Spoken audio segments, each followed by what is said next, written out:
This is the screen اللي الناس شايفاها لو داخله دلوقتي. فين محمد؟ محمد مش معايا. مش مهندس علي؟ ايوه فندم. دكتور حضرتك موجود. ده السكرين اللي هو اللي الناس لو دخلت دلوقتي هتشوفنا، ولا هتشوف السكرين اللي هي الستي تيوند؟ لا stay tuned يا دكتور. ستي تيوند بس. تمام. واحنا هل عدد الاتنديز ظاهر قدامنا مش كده؟ يعني عندك 116 ده. تمام.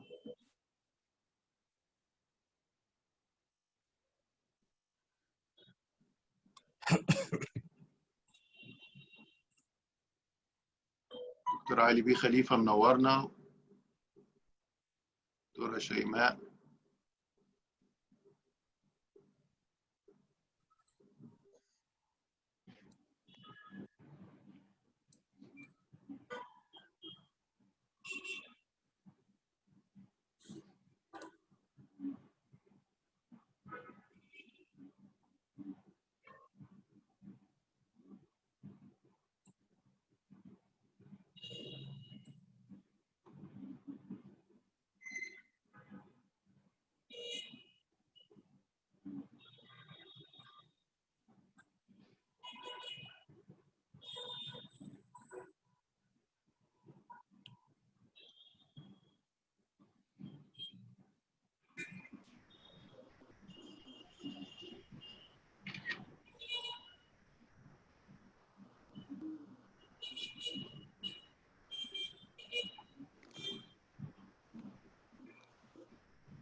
مهندس علي. مع حضرتك دكتور. طيب احنا مستنيين ايه؟ what are we waiting to start? You can start now دكتور. I think so because it's 8 already and 3 minutes. مش احنا everything is ready now? Yes. Yes, Dr. Ahmed, everything is ready, but the numbers are still increasing. If you want to start, Yes, you can start now if you want. Okay, so we wait for a couple of minutes more, maybe 8:06 we start. Okay. Yes, okay, Dr. Ahmed, we can have 2 or 3 minutes and then we start. I'll bring some water.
I think we can start now, محمد.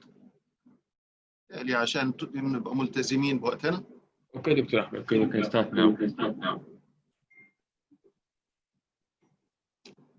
Good evening. Hello, everybody.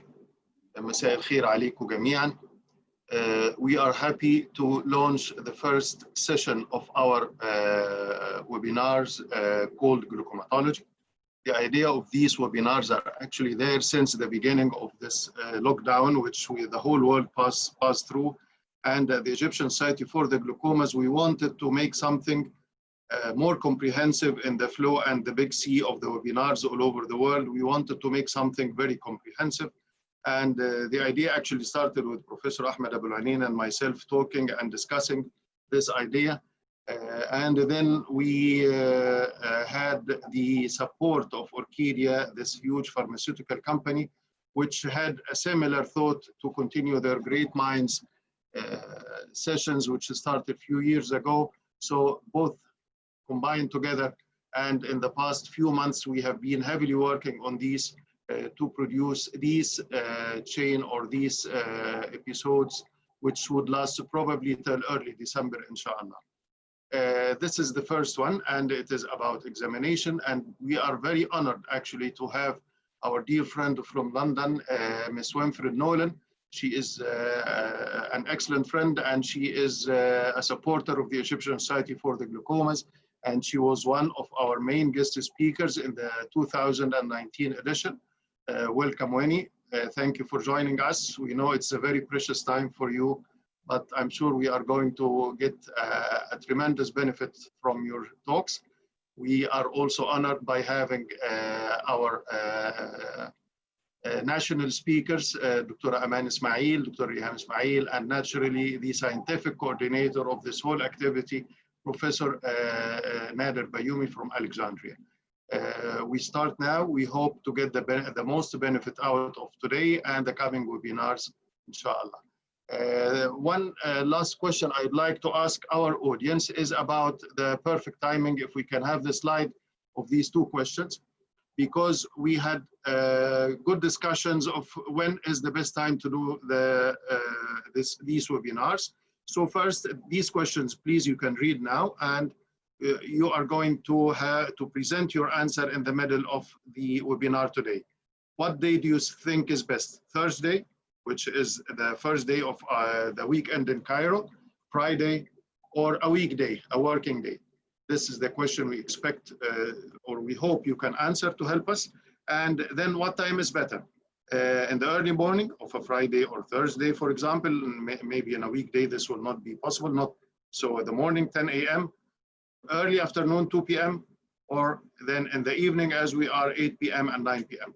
So please, we will be grateful if everybody of the attendees can answer these two questions, which will be displayed again in the middle of the webinar today. So after the talk of our dear guest speaker, Ms. Winfred Nolan, we will present this after the discussion of her talk. I hope we can all have the expected benefit from such a comprehensive and heavy work.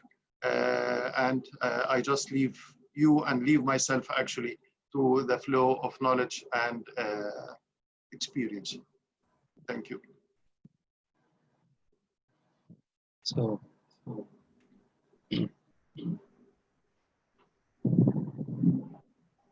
Hello, doctor. Greetings from Orchidia Pharmaceutical Company. I hope you, your family, and all your beloved ones are safe and in good health. Today, I'm going to talk about glaucoma patients. Toinzol brings patients to the targeted IOP regardless of their baseline. Toinzol reduces the IOP by 30% for patients whom IOP is more than 25 mm mercury.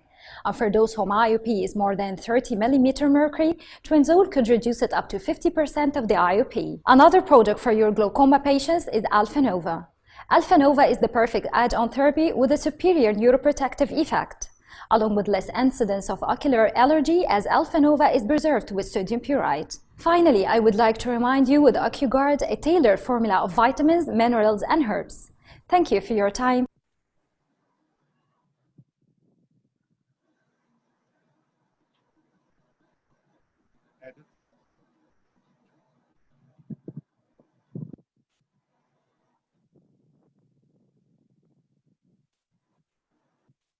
Dr. Nader, I think, please, you can take over now. Yes, sir, I'm ready. Okay, so Engineer Ali, do I proceed? Yes, please. So, good evening, everyone. I would like to welcome all our participants and our panelists, and I just hope that we manage to introduce or deliver to you a useful, fruitful message in this very beginning of our series of webinars. So, my talk is going to be a brief introduction about gonioscopy, and I will be discussing these topics. Just a moment. Okay, I will be discussing these topics: when to perform, so what are the indications, and when not to perform gonioscopy, which lens to use, how to perform, and just a brief slide on how does the normal angle look like. So, as a general ophthalmologist in a general ophthalmic practice, gonioscopy must be done if any part of the clinical sheet suggests any type of glaucoma, starting from the history, passing by the examination, and then the investigations, whether the complaint is visual or non-visual, anything suggesting glaucoma, colored highlights around light, visual field defect, pain, headache, attacks of redness in the eye, anything that suggests glaucoma. There are relative contraindications, not actual contraindications, but relative, if the patient demonstrates discharge for fear of cross-infection, and if there is a recent ocular surgery for fear of ocular integrity or the introduction of infection into the eye. So, which lens to use? Broadly speaking, we know that we have two types of gonioscopy lenses, generally speaking. There is the Zeiss model and the Goldman model. There are different varieties of these two, but the main difference is being that the Zeiss model does not need a coupling fluid being flatter than the surface of the cornea, and the Goldman model needs a coupling fluid being steeper than the surface of the cornea.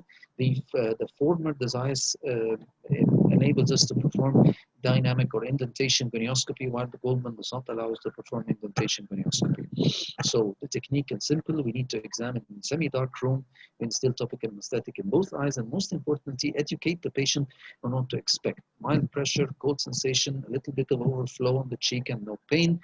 Use the opposite hand to hold the lens, and always try to be seeing binocularly to appreciate that most of the time. So we start by instilling topical anesthetic in both eyes, right and left. You hold the handle or the lens according to the design of the lens you're using. Approach the cornea from slightly below center to avoid provoking the menace reflex and the patient closing their eyes immediately. Pose to the cornea, that is, touch the cornea by a gentle upward sweep of the upper lid, taking the lashes and the upper lid with you.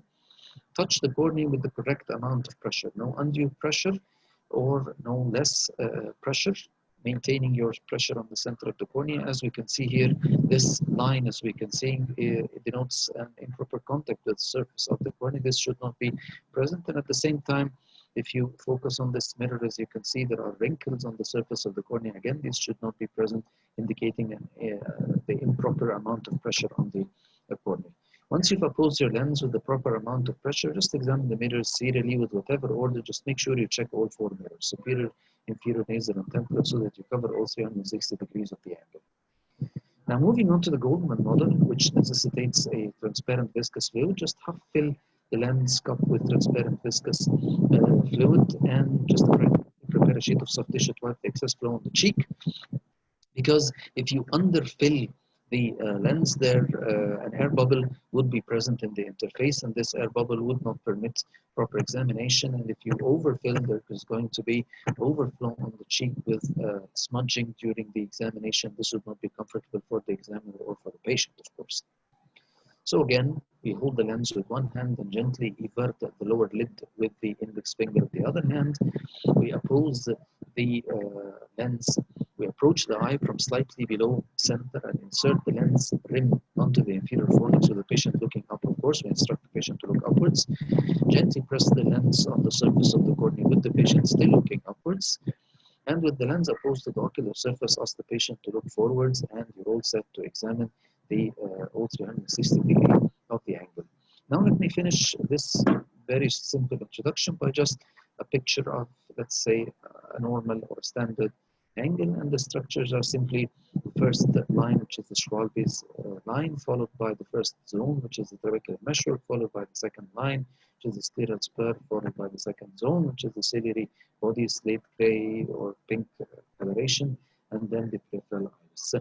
Now, with this appearance of the normal angle, I conclude my presentation and I hand on the mic to our honorable guest speaker, Ms. Winfred Nolan from Moorfields, to deliver us her excellent talk about anterior segment imaging and the details of gonioscopy. So please, Ms. Nolan, take the lead. Thank you very much.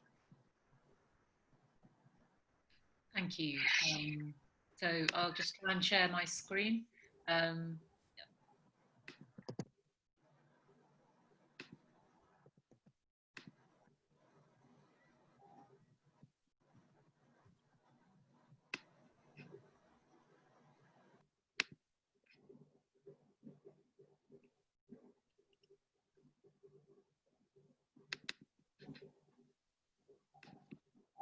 Okay, can you see that? Yes. Yep. Okay. Yes, it's okay. Okay, thanks very much for inviting me. And it was quite nice when we were waiting for other people to come on to hear the traffic noise of Cairo. It brought me back to when I visited there last year with all the busy traffic.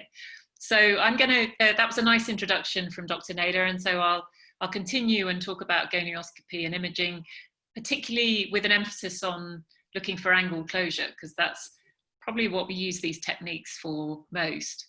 But I'll also just talk about what you do before that. So checking the anterior chamber depth is quite useful for, firstly, as a method maybe of case detection for people with angle closure, and also for getting an idea about mechanisms as well. And the peripheral limbal chamber depth is probably the most useful because you can sometimes miss angle closure if you just look at the central anterior chamber depth. And for those of you who are not familiar with this, this is looking at the most peripheral part of the anterior chamber when you get at the sclerocorneal junction, and measuring the depth of the anterior chamber, which is between the posterior corneal endothelium, the iris anterior surface, as a proportion of the corneal thickness. So you need to shine the beam of the slit lamp perpendicular to that quite high magnification. Traditionally, this was termed the Van Herrick, and there was a 4-point scheme. But Paul Foster, when he did his population-based survey in Mongolia, refined this and concentrated more on the shallower end of the spectrum. And something I always remember from his work is that 99% of all narrow angles in that population were detectable using a limbal chamber depth grade cutoff of 25% or less. So it's quite a good method of case detection before you do gonioscopy, or for people who can't do gonioscopy, such as nurses. And you can also look at the rest of the anterior chamber. So this is an example of a very shallow peripheral anterior chamber, but deep central chamber and a flat iris. So again, if you just looked at the central AC, you would miss the angle closure, but you can see that peripherally. And other end of the spectrum, you have quite a shallow central and mid-peripheral anterior chamber, and that's due to a lens mechanism, usually quite a small eye. So gonioscopy gives us a 3D visualization of the angle, and also allows us to see other abnormalities such as pigmentation, appositional and synechial closure.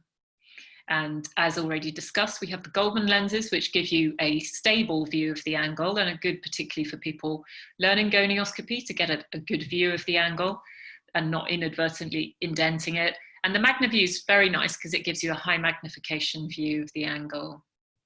And then the 4-mirror gives you a nice rapid view of the whole angle and allows indentation. So I think we've heard about this already. I would just emphasize maybe use a small light beam as well that's not crossing the pupil so that you don't inadvertently open the angle. And I would tend to look at the superior and inferior quadrant first, offset the beam to the side, and then I would rotate the beam so you have a horizontal beam and offset that so that you get a slice through the nasal and temporal angles. And this is an example of an open angle where you can see all the structures, and a closed angle where you can see no structures. And the first thing you want to do really when you're doing gonioscopy is work out if the angle is open or closed. So a good way of doing this is establishing a landmark, because as with any technique, you can probably get away with a not very good technique most of the time, but in the difficult cases, it'll let you down. So it's good to have a tried and tested technique. And what I do is identify Schwalbe's line, because I know that Schwalbe's line is anterior to the trabecular meshwork. So once I've identified that, I can work backwards. And to do that, you need a narrow beam offset so that you get the apex of the corneal wedge. So this is the corneal epithelium, endothelium, and this is where they meet. That's Schwalbe's line. So we know trabecular meshwork is here, and this is ciliary body and scleral spur. And that gives you a lot more information than a broad beam, where sometimes you may have a pigmented angle or a very unpigmented angle, and it can be misleading sometimes in determining whether the angle's open or closed. And that's just a drawing showing the same structures. So this is an interesting example, very abnormally pigmented angle, but it's open. And you can see that because you have the apex of the corneal wedge, you have Schwalbe's line, and the angle is open. You may think that was closed if you just did broad beam gonioscopy. So that's why it's important to do this. It is abnormal, but it's not angle closure. It's an other abnormality of pigmentation. Some other examples. So this is the inferior angle. We're looking here, and generally all of this I would do in primary position. I can't see the apex of that corneal wedge. That means I can't see Schwalbe's line, which means I can't see the trabecular meshwork, so it's closed. And we define that closure as no visibility of trabecular meshwork. In another, there's some pigmentation on the angle. It's not pigmented trabecular meshwork, it's a dusting, granular dusting of pigment in the inferior angle. And again, you might be deceived and think that was trabecular meshwork, but it's not. It's around the level of Schwalbe's line, and the angle's open and visible behind that. And this is a nasal angle.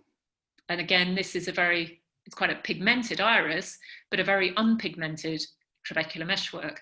So again, to the inexperienced eye, people may say, oh, those are PAS and it's closed and that's the trabecular meshwork, but it's not. This is trabecular meshwork and it's wide open. This just shows the level of illumination that you should be using to minimize inadvertently opening angle. And once you've established when the angle's open or closed, if it's open, you can get an estimate of the angle width, which we measure in degrees. And that's taking a tangent from the peripheral 1/3 of the iris and the angle wall and estimating that. And that sounds difficult, but if you practice, you get used to it. And you can also comment on the curvature of the iris. Is it steep or is it a plateau configuration? And sometimes they may have an abnormal iris insertion or PAS. So the space classification is and grading is quite comprehensive. And this is why I think it's beneficial to measure the width of the angle. This is a wide open angle. I can see all the structures. This is open but quite narrow. And I would measure that as 10 degrees, which when you record that means it's narrow, it's not closed, but I need to keep a check on this angle. So dynamic gonioscopy is useful if you want to open up the angle, and you can do that with the MagnaView, increase illumination, ask the patient to look towards the mirror, and then you can press a little bit on the cornea. If it's not opening up at all, then you can use the foremirror. And you want to see what the dynamics of the angle opening and closure is. And you also want to look for abnormal pigmentation and synechial closure, which is important in definitions of glaucoma. This is an example of an angle seen with a MagnaView. Seems to have a slightly uneven insertion, a lot of pigmentation. Looks like PAS. You can indent it open in areas, but there is still PAS, so you get a good idea of how much is permanently closed. PAS can come in different shapes and sizes, and I'm sure you see quite a bit of it in Egypt. This is a high-rise, I call it a high-rise PAS. It's typical of pupil block, high closure and apposition between the iris and the angle wall, sticking there, and a broad base. This is more subtle, where you have the iris creeping up the angle wall, and you can see some trabecular meshwork, but there is PAS, which are more involved circumferentially. So a different mechanism, maybe more of a plateau mechanism. Iris processes are normally not pathological, and they're normally not distorting the angle. or the iris, and they're lacy and fine and dendritic, whereas PAS are distorting and are pulling the iris, and you typically have a broad base and a narrow apex. And pigment in the superior angle is another sign of established angle closure. And pigment is one stage between apposition and synechiae, where pigment is being left behind by that intermittent closure. And this is an example where you have someone with PAS, and at the same level you have that pigment. So pigment in the superior angle, when you're not seeing it elsewhere, associated with iridotrabecular contact, is by definition primary angle closure rather than just a suspect. And this is how you might record your findings. Just beware, there are other things to look for in gonioscopy. This is a patient with pigment dispersion, very heavy pigmentation. And obviously there's things like angle recession and neovascularization. So then if we move on to anterior segment imaging, this is useful in quantifying and angle parameters and anterior segment parameters. And it's given us a lot of information about mechanisms of angle closure, which can be helpful in planning treatment, though the recent trials kind of suggest taking the lens out works if you have established disease, regardless of mechanism. But there are some less straightforward cases. It's useful to have this documentation. And it's increasingly providing a role in detection of angle closure, but more screening out patients who are coming through our screening clinics at Moorfields. There was a lot of excitement about it being used as a screening test in Asia. Nothing's happened so far.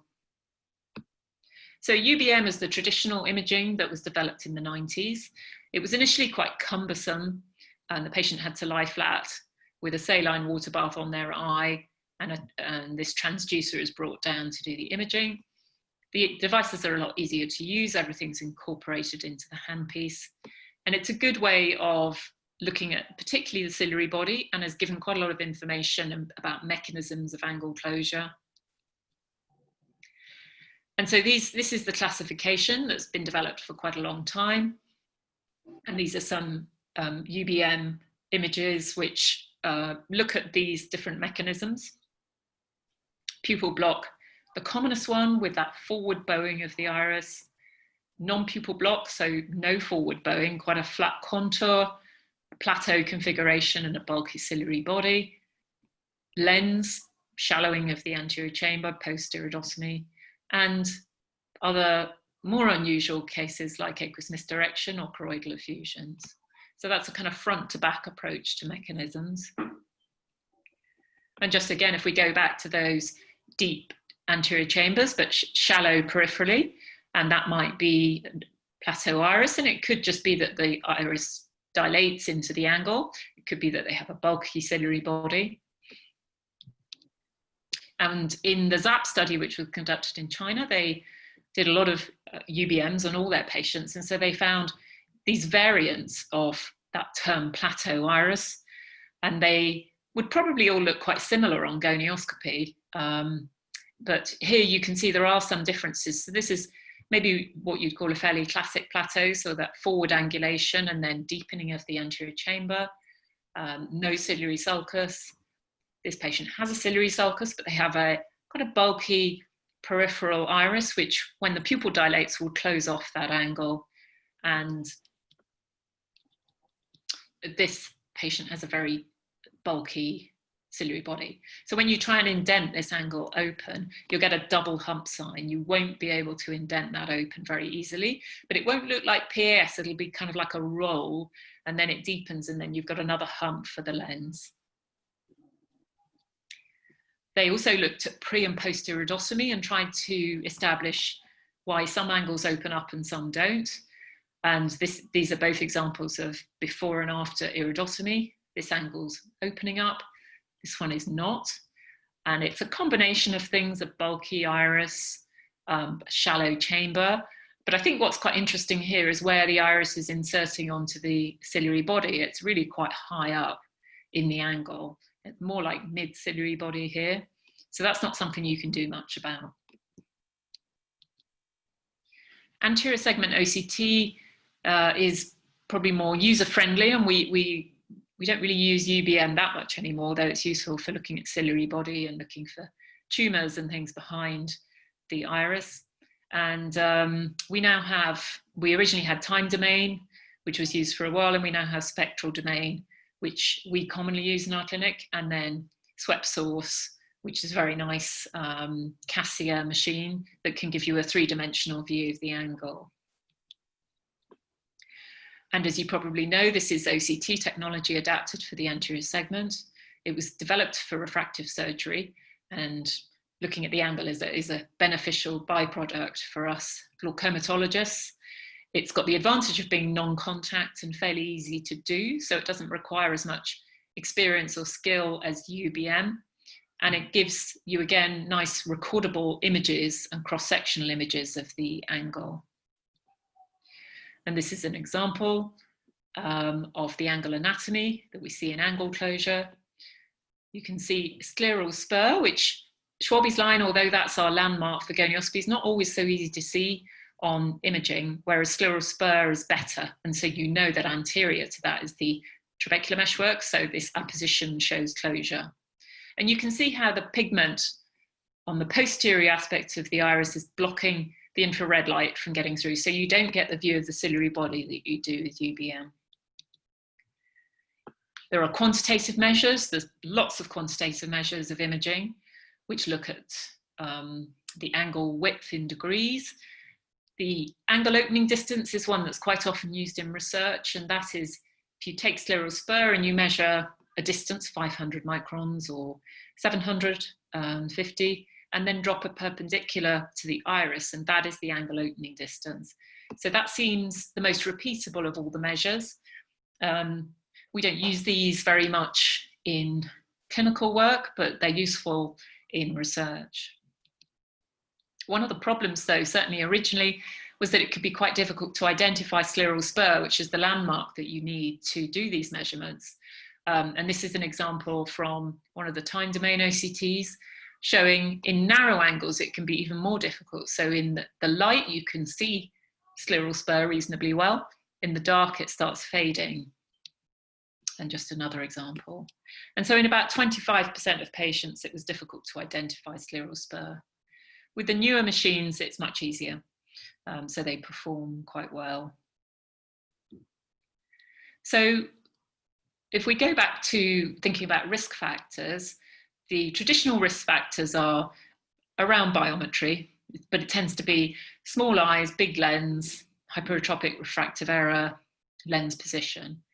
With the newer devices, we get more information, and it suggests most of what's causing angle closure is going on at the front of the eye. Now, people may tend to have small eyes, but often it's small and crowded anterior segments, and that might be due to the anterior chamber width and volume, the curvature and thickness of the iris, and the position of the lens, not just the size of the lens, but where it's positioned.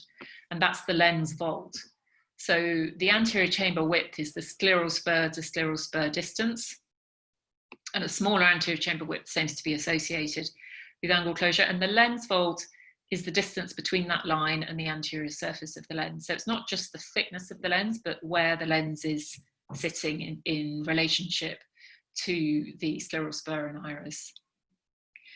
And there's a strong association between an increased lens vault and angle closure, shown in Asian eyes, and a relationship between the impact of taking the lens out, the degree of the lens vault, and the drop in intraocular pressure. So that's all supporting what we kind of know, which is the lens is important in angle closure. So how can we apply imaging to clinical practice? Well, we now at Moorfields, all our new patients will come through a virtual clinic where they'll come and have all the tests done, and those tests will be reviewed by one of the consultants. They'll decide whether they need to go into a clinic for a face-to-face assessment or can be discharged. And using the OCT to look at the angle is key to that, because if the angle's open and all the other tests are normal, we can discharge them.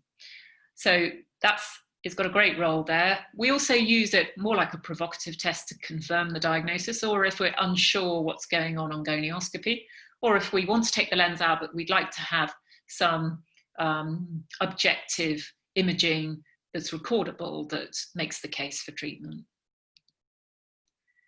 So this is just some examples of what comes through our new patient clinic.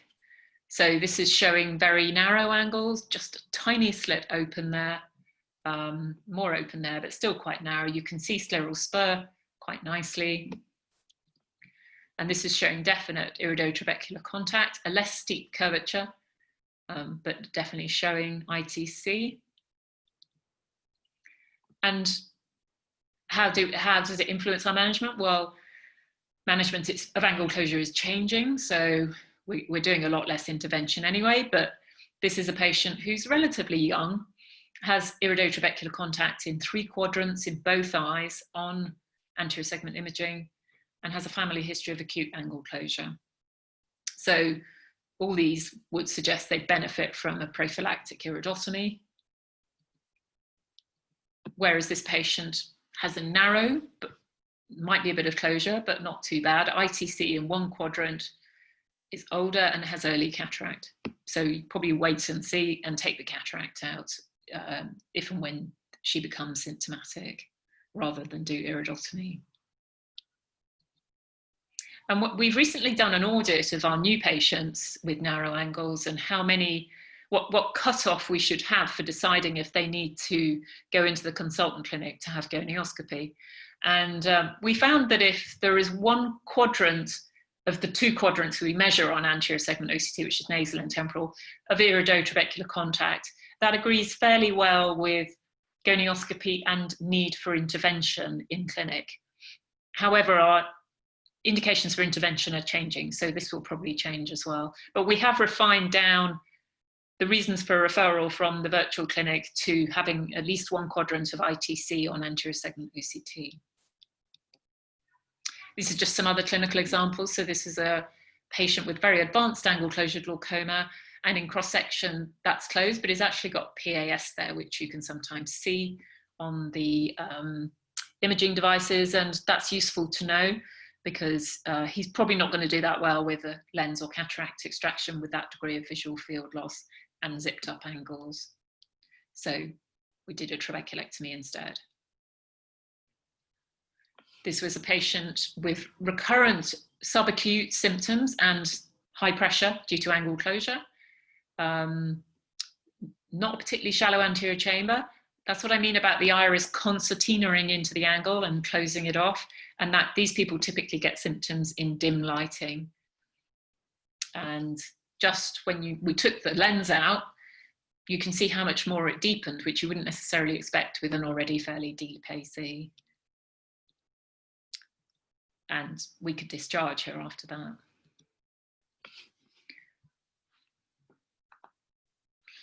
So I'll just run this video because it's a good example of everything. So you can see this is a young woman presenting with high pressure, and she's got a shallow peripheral anterior chamber. But the minute I looked at her, I thought, she's got a very deep AC. This isn't pupil block.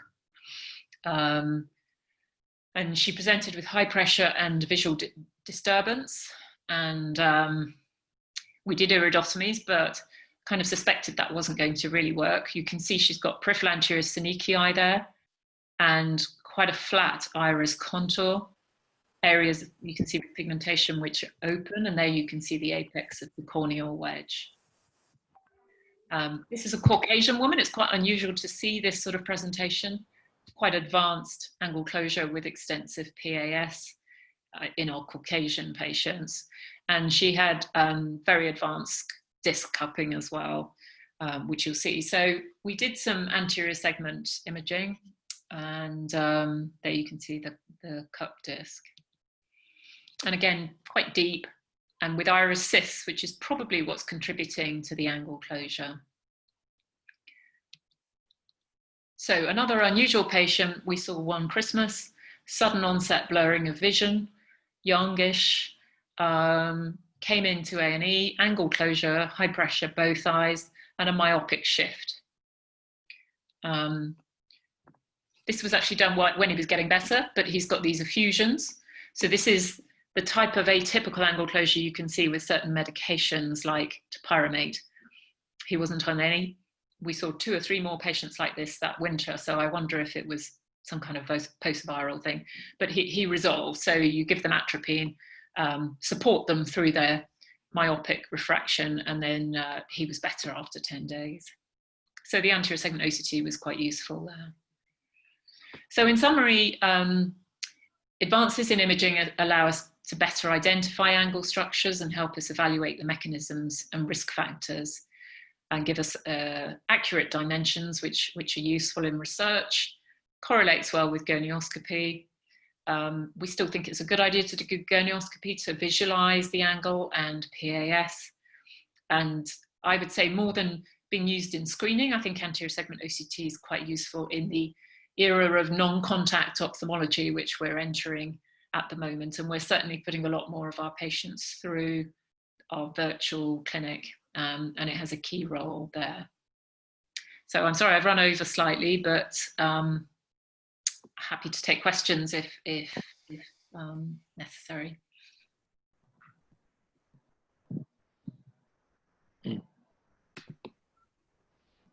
So, Sloan, thank you very, very much for this excellent presentation and talk. I'd just like to start with a very simple question. Looks very basic, but just for the audience. We started by making a clinical examination of the anterior chamber with the slit lamp before gonioscopy, the Van Herk method to check the peripheral depth of the anterior chamber. I just would like to stress, or you would like to stress to the audience, that this is just a screening and it is not a replacement for classical gonioscopy. Gonioscopy is a must. We just screen the peripheral anterior chamber. Am I getting this message correct? This is not a substitute for gonioscopy. Yeah, that's correct. I mean, the people who would use it in the UK are our optometrists, who people go to get their glasses from. And then maybe if patients are coming through our A&E department, you might pick up some of that. But generally, it's the optometrists will refer to us based on the Van Herk. So it's a method of case detection, which, as you say, needs to be followed up with a definitive angle examination.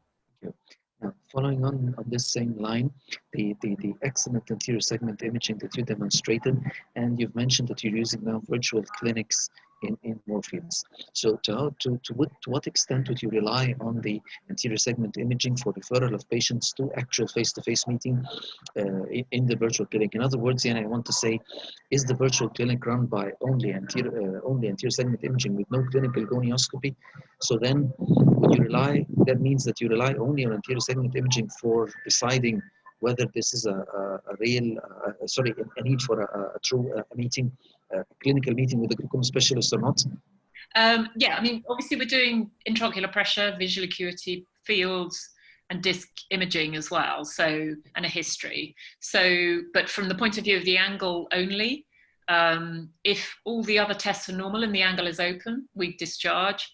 So the only reason for referring in just for an angle examination with other tests normally would be on the anterior segment OCT if we were seeing iridotrabecular contact. Okay, so we can rely on anterior segment imaging for deciding whether a meeting with a glaucomatologist or not. Yeah. Okay, so now we have a question here, Ms. Nolan. We're in the era of telemedicine, of course, and again, speaking of non-glaucomatologists seeing patients for the first time. So there's a question, are there any tips to photograph the angle during gonioscopy using mobile phones? Any tips that you know? I mean, now our residents take photos from the slit lamp with the mobile phones. Is there any tips for gonioscopy that we have this question? I've never taken pictures with a mobile phone. Those pictures that you saw there are all pictures I took when I worked in Singapore, and with the digital photo slit lamp, of course. I know, not with the mobile. Yeah, from the slit lamp, but it wasn't with a phone, and I must have used a camera on it. But one of the things I'd say is you need to use quite bright illumination to get a photo. So much brighter than you would do true gonioscopy. And stability a little bit. Any movement would distort the image, I think so. Yeah, and I think you need to use the MagnaView. So those would be the tips, the MagnaView and illumination, but a narrow beam, so you can get that visualization through the structures of the angle. Sure, okay. So it's better still to rely on fixed equipment rather than cell phones for the time being. Well, I've never tried it. It's just difficult because you've got to get everything in the right place, and ideally, I don't know quite how, whether you'd be viewing it through the phone, maybe that works. But it's not that easy to take gonio photographs, to be honest. Okay, so let's take one final question is simply, how would you judge an angle to be, which structure would you visualize to judge an angle as open or closed to the extent that would need intervention, whether iridotomy, lensectomy, whatever? Yeah, so I would say if I can't see the trabecular meshwork, which is posterior to the Schwalbe's line, so if I can't see Schwalbe's line, or I can't see behind that, it's closed. Because if you can manage to see any of the trabecular meshwork, it's okay. Yeah, in primary position without manipulation. Okay. So thank you very much, very much, Ms. Nolan, for this very informative presentation. And thank you very much for answering the questions of the audience. And we would then move to our next speakers. Okay, they're asking me to raise my voice. Okay, so thank you very much, Ms. Nolan, and we apologize for keeping you in the weekend. That's okay. Have a very nice weekend and a very bright evening. Yeah. So, goodbye. Let's move on to our next speakers that will be discussing. Dr. Nader, we have the questionnaire now, maybe also so our audience can give us their opinion about the best timing, or they think, can we have from our technical support the questions? Yes, you have now these two questions. We'd like to know now your opinion and the best day of the week you think is the ideal for these webinars, because as you probably know, we are having these webinars on weekly basis, and except the 2 weeks, one before and during our annual Egyptian Society for the Glaucomas meeting, which is the 29 and 30 of October. And a big part of that conference, by the way, will also be virtual for other guest speakers. But anyway, back to these webinars. You think Thursday or Friday or a weekday is better? And also, what is the best time do you think is suitable for these webinars? 10 a.m. if we hold on Fridays, 2 p.m. early afternoon, 8 p.m. in the evening, or 9 p.m. in the evening. So we expect your feedback now, please. If everybody, we have now near 500 attendees, if you just kindly give us your feedback in the coming minute.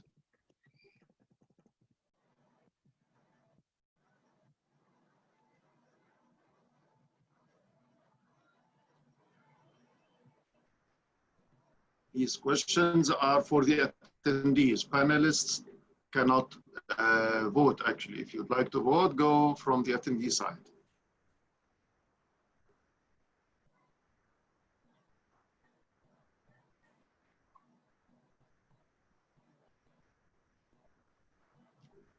Please do not answer on the chat. Please answer directly on the question, because we have one answer now in the chat.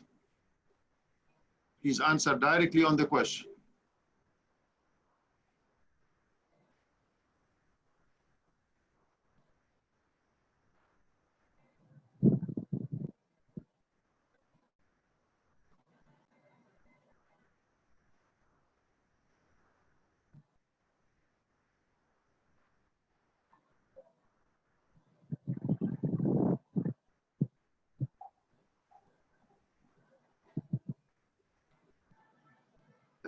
Bashmuhandis Ali, do we have, you are following the response?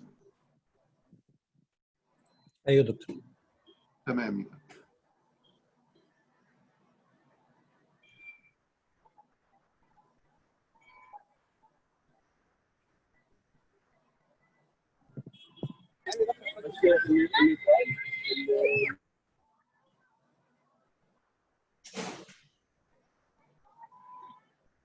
Please answer directly in the questionnaire, not in the chat box of the Zoom, so that your voting will be counted.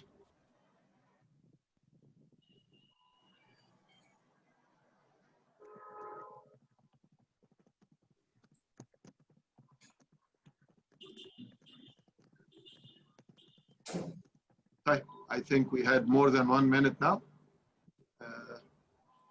So few seconds, and then we remove the screen, and Dr. Nader will take over to the second part of our webinar this evening.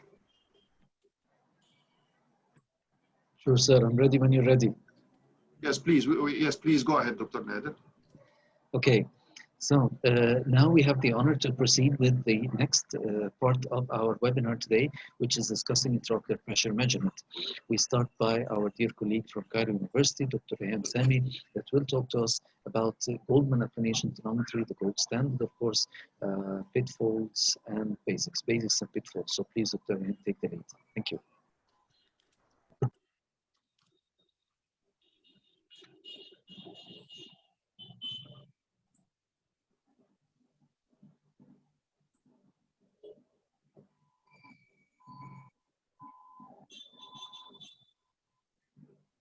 Reham, are you with us? I think, Dr. Reham, the mic is off. Please unmute.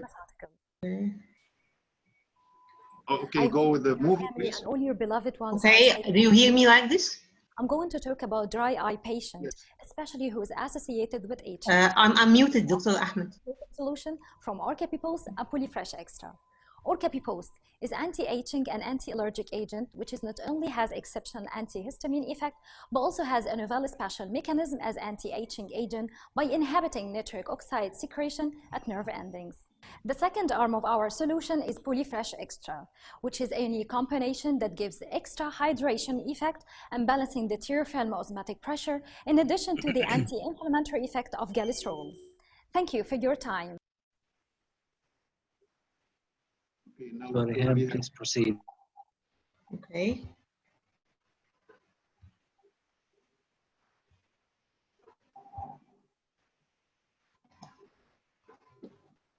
Okay, is my voice clear now? Perfect. Okay, my talk is about Goldman applanation tonometry basics and pitfalls. We all know that intraocular pressure is an integral part for the diagnosis of glaucoma. Sometimes we ask ourselves what's the real intraocular pressure, particularly when dealing with a suspect with a borderline pressure or a patient who is apparently controlled but still progressing. Starting from the very beginning, glaucoma has been known to be a blinding condition since ancient times. However, it was described in the 19th century, the effect of intraocular pressure, when William Mackenzie and Demers noticed that glaucomatous eyes are firmer than healthier eyes. This was further translated by Van Grief and Donders into measurable effect. We tried to measure and quantify the intraocular pressure using transscleral tonometers. Still, we are with the prototype applanation tonometer invented by Alexei Maklakov in 1885 after the invention of topical anesthetic. And this applanation tonometer was performed when the pressure was lying in the supine position, and there was a conversion table that takes a reading from the stained foot plate of this applanator and converted through a nomogram into an intraocular pressure. What we know about applanation nowadays is still the gold standard. It's the one which is invented by Hans Goldman in 1954, and it is like trabeculectomy, still living and still surviving as a gold standard for intraocular pressure measurement. Simply, it is based on a mathematical formulation known as the Embert-Fick rule, which states simply that when you want to quantify pressure inside a thin-walled sphere, you can just measure the pressure need to flatten a fixed surface area of this sphere. So simply pressure equals force over area. However, in our eyes, we still have extra forces because we have the surface tension of the tear meniscus, which adds to the tonometry probe force effect, as well as the corneal viscoelastic properties, which offer resistance to applanation. So Goldman, after meticulous work, he concluded that these two forces are negligible when we have a fixed surface area of a circle whose diameter is 3.06 millimeters. At this diameter, these two extra forces are cancelled, so we come back to the original law, pressure equals force over area. So we still have a circle that we cannot manipulate. So we have to divide this circle into two halves and then to come to an optical endpoint. And so we have to have something that splits light, which is the optical prism. And this optical prism split this surface into two hemispheres in order to manipulate these two hemispheres to reach an optical endpoint, which has certain criteria. One of them, which is that these two halves touch each other from the inner side, just touching each other with a nearly width of nearly 0.3 millimeters. And then we can get the measurement of the pressure from the dialing knob by multiply the number on this scroll by 10, or in newtonometers, just reading off from the digital applanator. Okay, then as we said, this is the probe of the applanation, and it is mounted on a slit lamp, and we will find the endpoint by having these two circles. Again, we have another confounder, which is the tear meniscus around the tip of the applanation itself. So to differentiate these two menisci, we have to stain the tear meniscus in order to have a clear-cut edge point, which is by using the cobalt blue filters in addition to fluorescein. And so we will have a clearly demarcated yellow marks that fluoresces with the cobalt blue and can get a near estimate of the intraocular pressure. Okay, we have to bear into our minds that we are dealing with a tonometer. It gets a reflection of the intraocular pressure. It's an estimation. We are not having a manometer that is inserted inside the eye to get the actual intraocular pressure. So there should be some sources of errors while dealing with this applanation. And in order to see how huge or how numerous are these sources of errors, this is very hectic. So we can simply divide them into something related to the technique of applanation, or something related to the patient himself, the factors inside the cornea of the patient, the factor inside the patient himself. So don't be overconfident while applanating your patient unless you resolve these errors. One of the sources of these errors is the area of tonometer tear film contact. We have the tear film meniscus and the applanation tip or the probe just touching the anterior surface of the cornea. This, in order to obtain this well-defined adequate marks, we have to have an area of contact which is not too excessive when we have a tearing patient, for example, or excessive fluorescein, because this leads to overestimation of the pressure. Or we don't want to have insufficient tonometer tear contact with which the fluorescein will not be very apparent, and so we will get an underestimation of the intraocular pressure. Another source is the duration of tonometer to eye contact. When you put the applanation over the eye, you should not exceed in your measurement half of a minute, because if the pressure of the applanation still is exerted on the cornea, we have a decline of the intraocular pressure or an underestimation of the pressure, probably due to the mechanical effect of the probe itself, sometimes due to vascular causes, which is seen in tense patients, or due to accommodation exerted by the patient if he looks just to the applanation. We usually instruct the patient to look away in order to avoid this. Or another thing related to the corneal viscoelastic material, which is known as corneal flowing. By the prolonged contact of the applanation to the cornea yields, and thus underestimation occurs. Another source of error is the illumination of the tonometer head. Actually, this is well seen in the old versions of the Perkins tonometer. However, if the tip of the or the tip of the cone itself is not well illuminated properly by adequate increase in the slit lamp power or the slit lamp voltage, as well as proper putting the angle between the applanation and the illumination beam at 60 degrees in order to shine the cone properly. This is another source of underestimation of the intraocular pressure. As I said before, that adequate fluorescence of the tear film is important for near accurate intraocular pressure estimation. Some authors wrote about doing applanation without fluorescein, and this in literature leads to underestimation. However, this underestimation was calculated in the normal range of the pressure to be from 2 to 5 millimeters mercury. However, this relation is not linear and it gets fallacies in extremes of pressure. The concentration of fluorescein, usually we use a fluorescein of 0.25% if we use the highly concentrated fluorescein strips, but sometimes the commercial fluorescein strips are not so concentrated. This gives an underestimation. Also, we use topical anesthetics like binoxynate, and fluorescein usually loses its fluorescence in acidic media. And so there is quenching of fluorescein. And as I said before, there should be good illumination. Another major source of error is our target tissue, the cornea. The cornea itself is a major problem while we are dealing with the applanation. Either if the cornea has got an abnormal structure or an abnormal shape or abnormal curvature. We all know that the average normal central corneal thickness is around 520 microns to 540 microns. The Goldman applanation tonometry is well calibrated for the 520 range of corneal thickness. However, this is not the normal range of our population.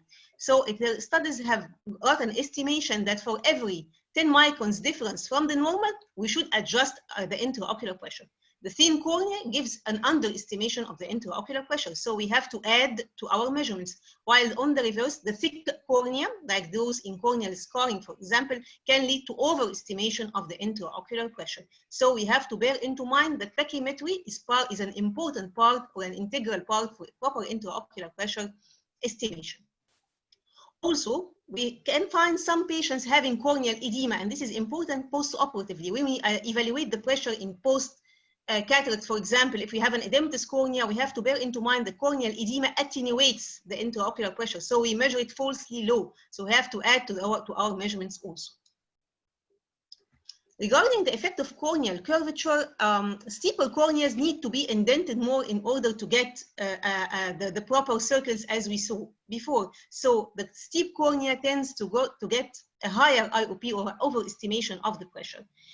This is seen in corneal astigmatic errors. So why does this occur? Because when we have a uniform cornea, we have a proper circular pattern or a proper circle or a proper a proper sphere, which we bisect into two hemispheres. However, when we have with the rule or against the rule astigmatism, this sphere becomes an ellipse.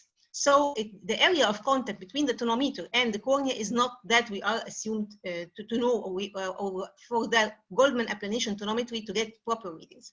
While in irregular astigmatism, we acquire distorted Meyer, so sometimes we cannot applanate this as in post-PKP patients. Now, how to adjust this? In cases with regular astigmatism, it is estimated that for each 4 diopters of corneal astigmatism, there is an error for the intraocular pressure of 1 millimeter mercury. To understand this, they found that patients having oblique astigmatism of nearly 43 degrees do not have this problem. So it was postulated that if we adjust the tip of the applanation, we have here 2 marks, the red mark and a white mark. And this red mark is to be put on the minus axis of the patient, the minus axis of the autograph, and not the flat K. By which I mean that we put it in the minus axis of the autograph or the flat meridian of the cornea. If we adjust this, the white mark automatically is set at 43 degrees from the horizontal meridian. So the sphere, the round sphere which we see in this position will be converted to be in this position, as we see in this image. So the ellipse is retransformed into a sphere, and we can get a true intraocular pressure. Other factors that can lead to over or underestimation of the pressure is the blepharospasm. If you have a tense patient, you have to relax him. He has to open both his eyes. Sometimes we can aid the patient by pulling the 2 lids away, but beware not to put your fingers over the globe itself so as not to overestimate the pressure. You can put them over the orbital bones.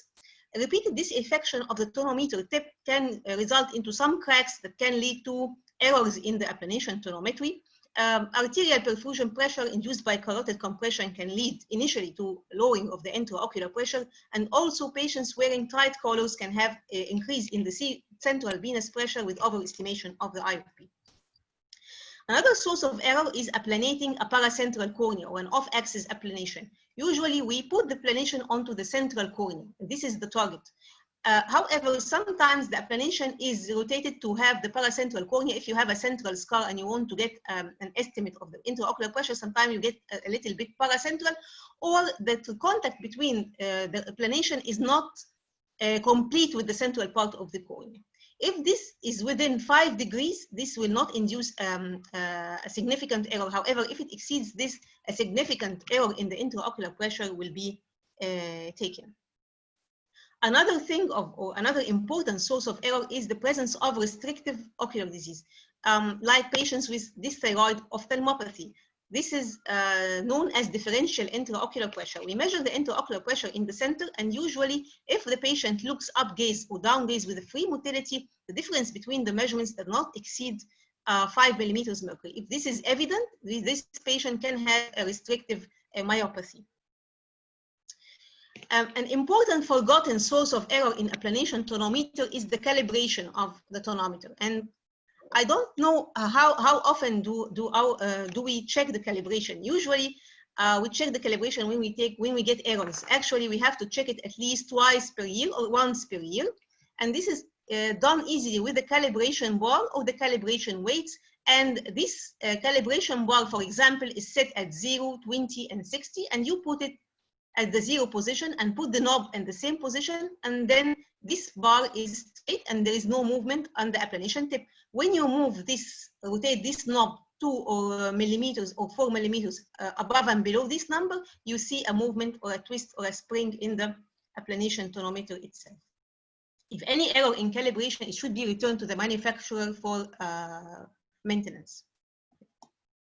So these are the pitfalls in the applanation procedure itself. However, I would like to highlight some pitfalls in intraocular pressure practice.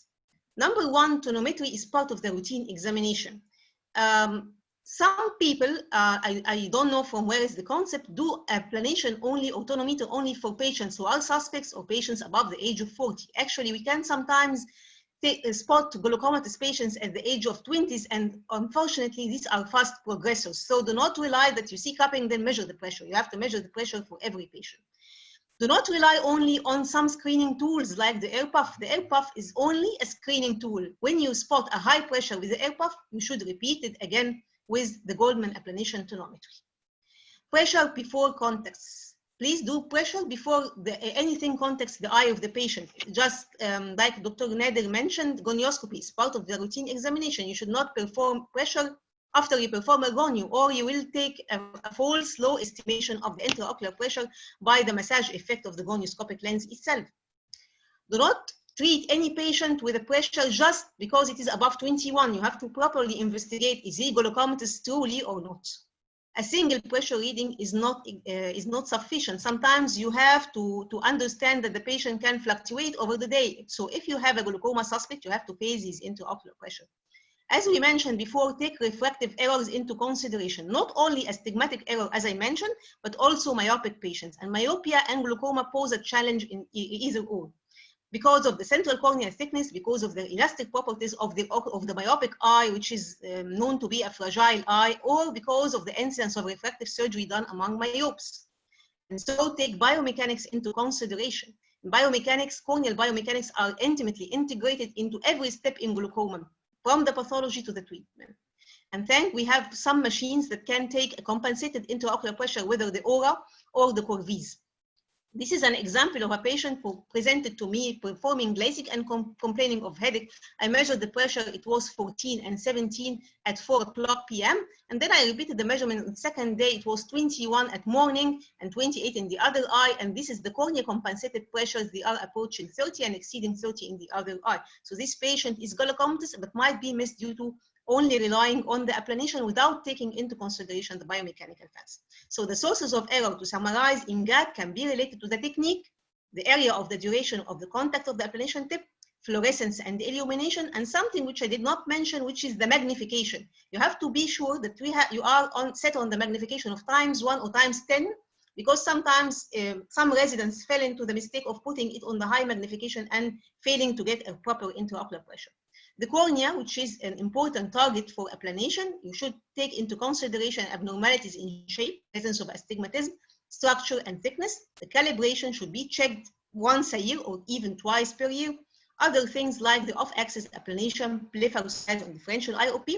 Some pitfalls during IOP practice, just I mentioned, tonometry is a part of the routine examination.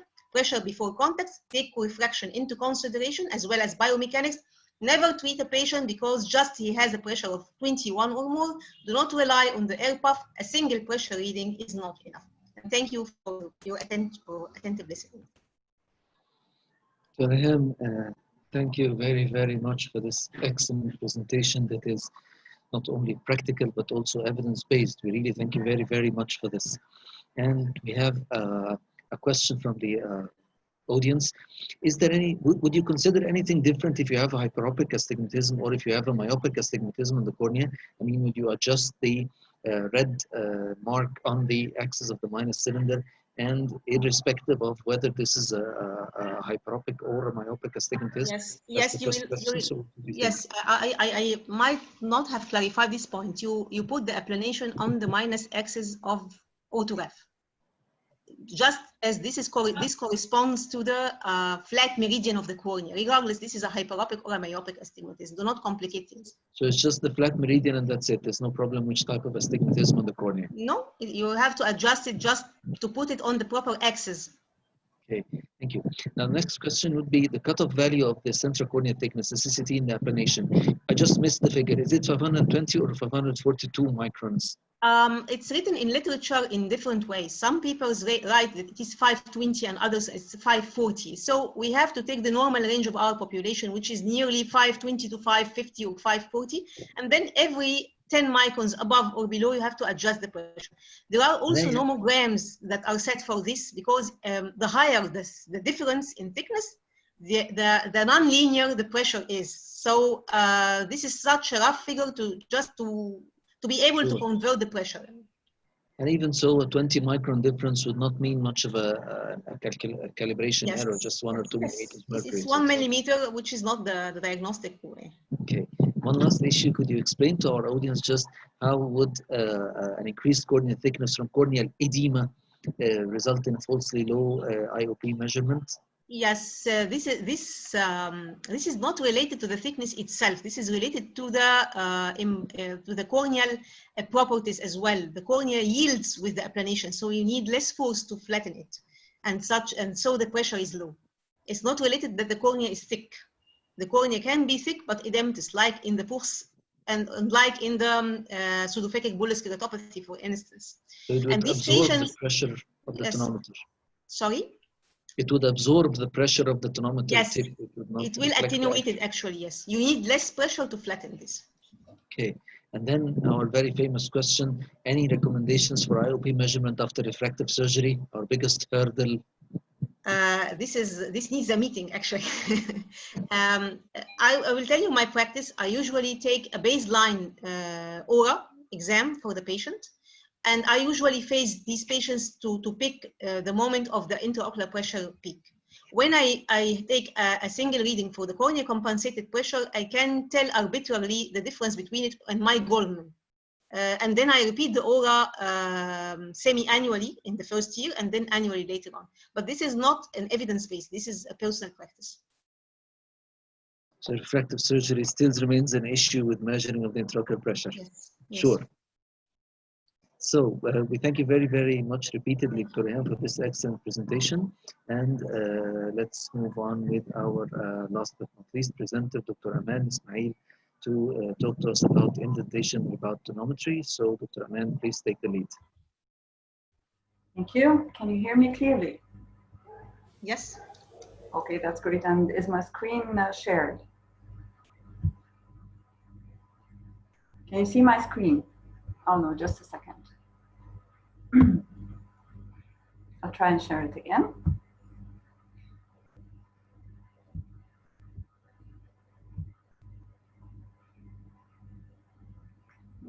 Okay, I'll have to turn it off just a second.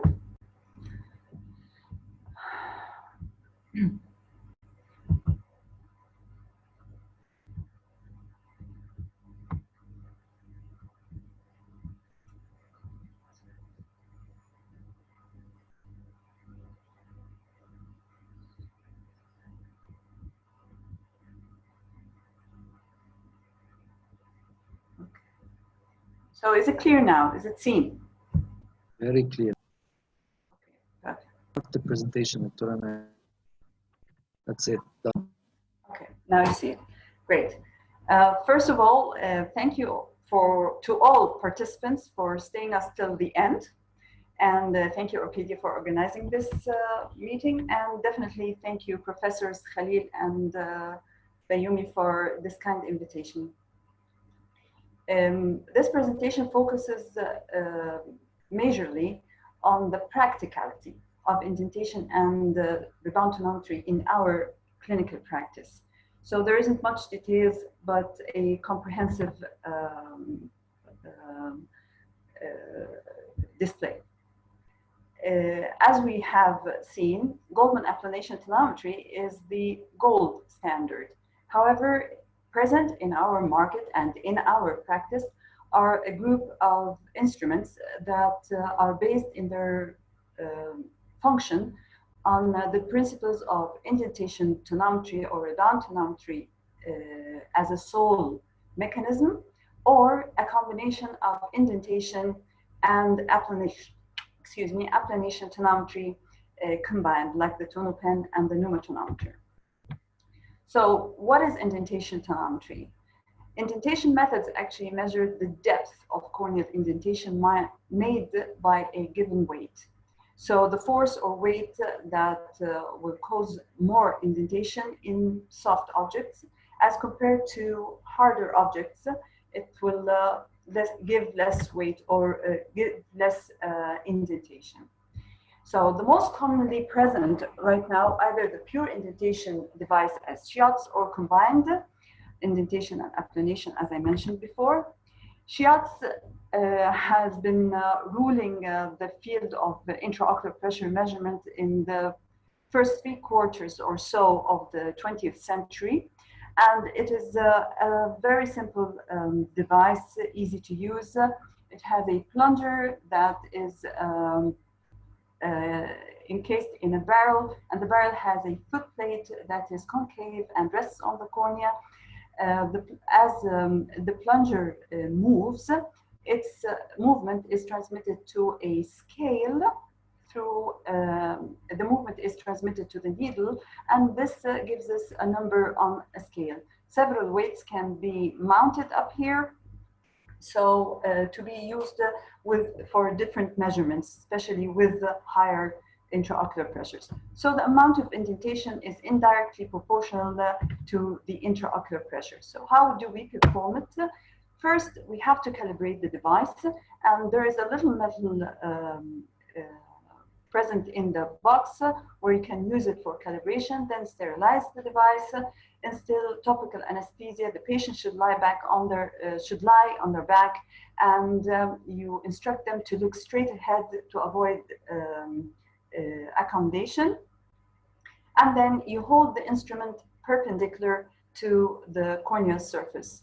You get a number on the scale and you move on to a conversion table and see what intraocular pressure is written opposite to that number. And usually the recording should be recorded as follows. You should name the number that is present on the scale, the weight that you've been using, the intraocular pressure that is indicated in the conversion table, the version of the conversion table, because there are 2 conversion tables present, and they're both developed by Rebound, one in 1948 and one in 1955. And definitely you have to state which eye. Indentation tonometry by shots could be considered cumbersome by some, as the patient needs to lie supine. There is a risk of corneal aberration if the patient moves and doesn't stay still. And serial attempts displace aqueous humor and may cause a false lower reading. However, we should not forget that shots tonometer is affordable and robust. It doesn't have any complicated electronics involved. It is suitable for screening, especially in the low resources areas and remote settings. So why is shots not used right now as applanation tonometry or the Goldman applanation tonometer? It has been well established since 1965 that applanation tonometry gives more accurate information about the intraocular pressure. And several studies have shown that the discrepancy between both devices' readings can be as large as 5 millimeters mercury or greater. And usually shots tonometer in the majority of cases will give an underestimation when compared to GAT. Additionally, scleral rigidity plays a huge role in the measurement of intraocular pressure by Schiatt's tonometer. So you got to be very, very cautious in ophthalmic eyes in patients with high errors of refraction on the both extremes of the spectrum, in microphthalmos, vitrectomized eyes, and in the presence of cornea scars. Cornea scars can give you false readings on both ends, and depends on whether the scar is hard or the scar made the cornea weak. So, in summary, Schiatt's tonometer can be used as a screening tool, especially in limited resources and remote areas. Other indentation tonometries include the tonopen and pneumotonometer. The tonopen is another portable handheld device that is lightweight and easy to use. And additionally, you can use it either in the upright position or in the lying down position. But you have to remember that the force used to determine the intraocular pressure by this device is based on empirical studies. And hence, the device itself will take multiple readings for you and display an average with a standard deviation to give you a clue whether to take this reading into consideration or not. However, it only requires a small contact area, so it is very useful in people with having an irregular corneal surface, and it provides reliable measurements in situations like wearing therapeutic contact lenses. Studies have shown that the intraocular pressure measured from while the therapeutic contact lens is worn or without it, the difference is quite slight. So, the tonopen limitations include that it over and underestimates intraocular pressure in correlation to GAT, and still, again, just like GAT, central cornea thickness does have an impact or an impact on it. However, studies have shown that this impact is around 0.74 millimeters mercury for each 10 microns. On the other hand, the pneumotonometer contains a silicon tip measuring around 5 millimeters in diameter at the end of a floating piston. And the tip is used to gently indent the cornea or flatten the cornea, and through a controlled flow of air. The pressure forcing the tip ahead when the tip and the cornea are both flat and in equilibrium is used to provide us with the intraocular pressure measurement. Again, it's a portable device, easy to use, with minimal contact to the cornea surface, which makes it useful for screening. However, it's quite difficult to disinfect its tip. It still requires a topical anesthetic. Calibration is essential, and it might underestimate or overestimate intraocular pressures. It underestimates at the lower values and overestimates in the higher values by most studies.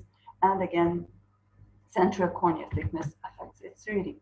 So in total, most of the indentation tonometers might be suitable for screening and might have a special role or an upper hand to GAD applanation tonometry in situations of limited resources or remote underdeveloped areas, or in the case of tonopen in irregular corneas or in the over therapeutic contact lenses that cannot be removed.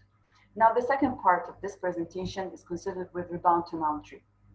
And the principle in rebound tonometry is that a moving object, when it hits a stable object, it will decelerate. And what rebound tonometry does is that it measures the speed at which the moving object, or the probe of the instrument, decelerates at. So if you are confronted with a high intraocular pressure, the deceleration will be rapid. And if you're confronted with a low intraocular pressure, the deceleration will be slow. The rebound tonometry has been long introduced since 1997, probably that's not long. And the first device is produced by iCare was the TA01. However, there's an array of devices with different advantages in correlation to each other. So how does it work? You have a stainless steel wire that is held in place through an electromagnetic field. And this stainless steel wire ends up in a plastic segment that ends up in a small ball that has the diameter of 1.8 millimeters. Pressing on the back button of the device will cause this wire to move forward. A spring drives the wire and the ball forward rapidly, and as it hits the cornea, it decelerates. The speed of deceleration is measured and converted by the device itself into an intraocular pressure reading that appears on the display screen at the back of the instrument. How do we take measurements? The advantage of this device is that it doesn't require topical anesthesia. However, you need to hold your device absolutely at right angles with the cornea. You instruct your patient to look straight ahead, and you need to keep it at a distance between 4 and 8 millimeters. A distance that is further or closer to the cornea will not give you readings, and also tilting of the device. So what are the pros and cons of rebound tonometry by eye care? The device is a handheld device, lightweight, portable, doesn't cause patient discomfort, being so small, and it doesn't need a topical anesthetic or a fluorescein dye. The small probe also is very useful in people with small papillary fissures and in really small babies. So all of this makes it a very valuable screening method. With the old models as well, the measurement doesn't have to be precisely at the center of the cornea, which gives it an advantage in measuring intraocular pressure in children. And also the availability of home models can reduce the load on clinics, especially in our times when we need to do things a little bit remotely. However, the disposable probes that are used each causes a US dollar, which might be expensive in areas where there is a low income parts of the world. The older version also requires measuring only in the upright position. However, you can come around it by making the patient lie down on his or her side. And the major issue is the variable reports about its agreement with the Goldman applanation tonometry. So most studies have shown that contradictory results, both in terms of the tendency and the limits of agreement. Sometimes the reports would say that rebound tonometry overestimates, sometimes they say it underestimates the intraocular pressure when compared to GAT. And there is a wide range of limits of agreement between both devices. Most studies have attributed this to the variation in the age groups of their populations, and attributed this also to corneal biomechanics as the corneal resistance factor and corneal hysteresis, and also whether the patient is accommodating or not.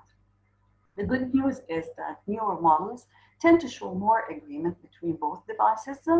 However, there's a problem with the newer models is that they have a positioning sensor, and hence it's not easy to use them like the older model in children. So again, it's a very useful screening device.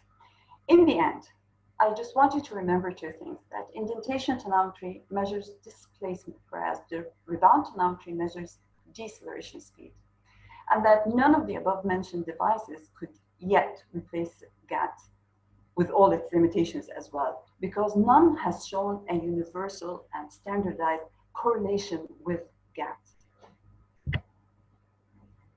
However, they can all be used for screening, and while putting into consideration the available settings and the kind of patients that we have.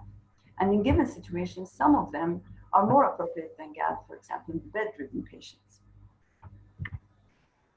Finally, remember, again, as Professor Alem has kindly said, IP is merely a number and should never be the sole factor in determining whether a patient is glaucomatous or not.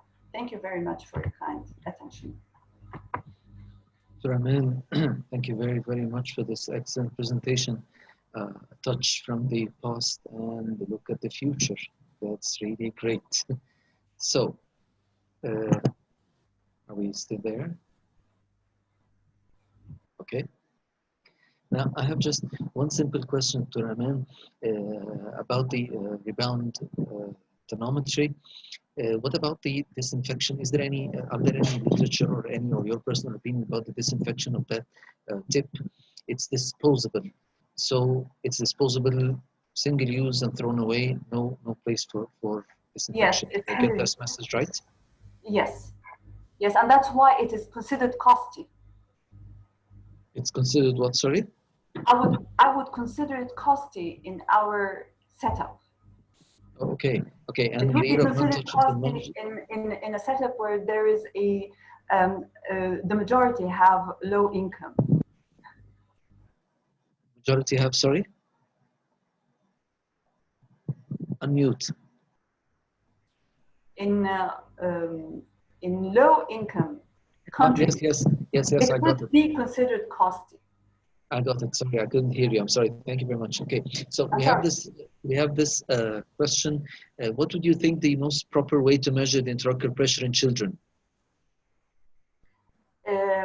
Actually, since I'm working in the field of pediatric glaucoma, Yes, usually we measure the intraocular pressure using a handheld Perkins applanation tonometer. In some children, you can really measure their intraocular pressures while they're spontaneously sleeping, especially the small ones. However, after the age of 6 months, we give them chloral hydrate, we sedate them, and we measure the intraocular pressure. If this is not possible, then examination under general anesthesia is done with its precautions, because you know the effect of general anesthesia, as it deepens, it lowers the intraocular pressure still. But again, an intraocular pressure should not be your sole determining factor. Sure, we just want to know how to measure it accurately. Okay, one last technical question from me personally. The rebound tonometer, the rebound tonometer itself, can you hold it face down, or that probe would fall down? Because I don't have experience in using it. No, the iCare Pro and the IC200, you can use them in supine patients. It's the first model, the TA01, that you cannot hold it downwards. You will have the patient has to be sitting upright or lying on his side, and then you will. And you use it still horizontally. So yes, you will be vertical. Yes, I know. My question is, does this new instrument compensate for the effect of gravity? Yani we all know from our study of physics that gravity accelerates any free fall of any object. So if the patient is supine and I'm using the instrument in the face down position, the instrument is looking down. The gravity would accelerate the. I'm not so sure I have a straight answer for this, but I think it's held in its position by an electromagnetic field. I guess That's a good point. That's a good point of a study, or asking the manufacturer, Dr. Aman, does the gravity, does the instrument compensate for the acceleration induced by gravity effect on the free fall if it is held in the face down position or not? It's interesting. It's an interesting question. I will be very interested to ask that question. Yes, I don't know. It's quite a good question. Thank you. Mind-teasing question.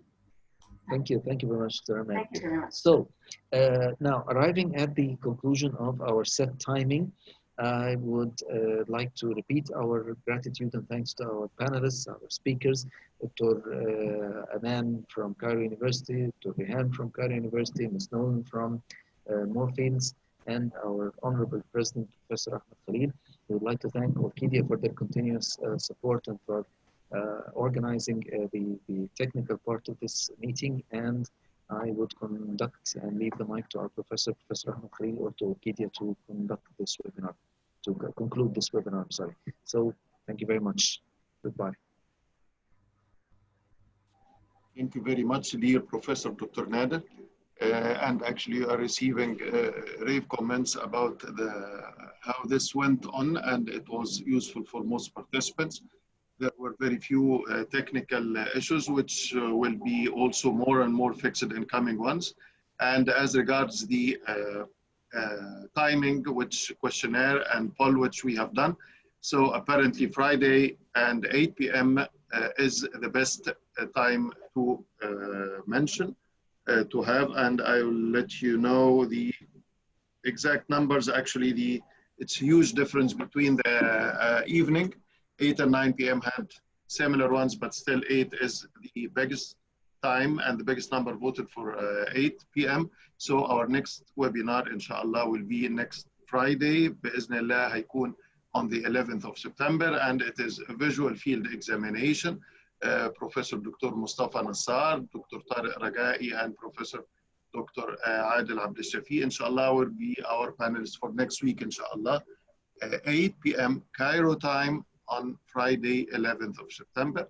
Thank you for the technical support. Actually, despite any minor issues, it has been great. Thank you for everybody attending. And I see we have big numbers till the very last minutes. So looking forward to see you all, inshallah, next Friday. Thank you very much for everybody. Thank you, sir.